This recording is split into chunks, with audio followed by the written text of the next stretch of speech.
Hello दोस्तों, नमस्ते, प्रणाम। मैं हूँ सीमा मौर्य। अपने यूट्यूब चैनल पे सभी भाइयों बहनों का मैं स्वागत करती हूँ।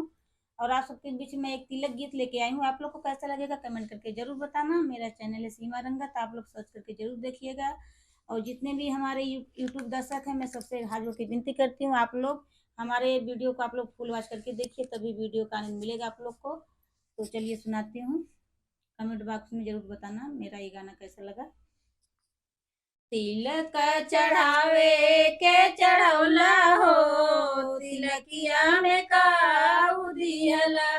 तिलक चढ़ावे के चढ़ौला हो, तिलकिया में काऊ दियला। नाही दियल रुपया पैसा, नाही कौनो नोट हो। नाही दियल रुपया पैसा, नाही कौनो नोट हो। तू तो है बड़ा कंजूस हो, तिलकिया में काऊ दियला। तू तो है बड़ा कंजूस हो, तिलकिया में काऊ दियला। तिलक चढ़ावे के चढ़ौला हो, तिलकिया में काऊ दियला। तिलक चढ़ावे के चढ़ौला हो, तिलकिया में काऊ दियला।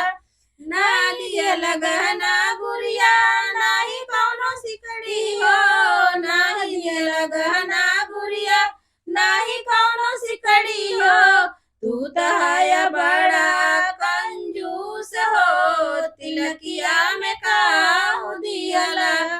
तू तो है बड़ा कंजूस हो, तिलकिया में काऊ दियला।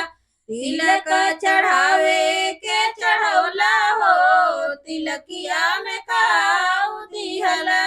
तिलक चढ़ावे के चढ़ौला हो, तिलकिया में काऊ दियला।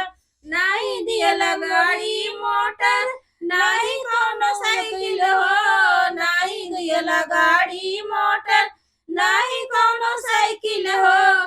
तू तो है बड़ा मकचूस हो, तिलकिया में काऊ दियला। तू तो है बड़ा मकचूस हो, तिलकिया में काऊ दियला।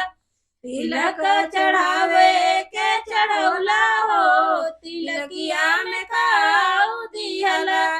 तिलक चढ़ावे के चढ़ौला हो, तिलकिया में काऊ दियला।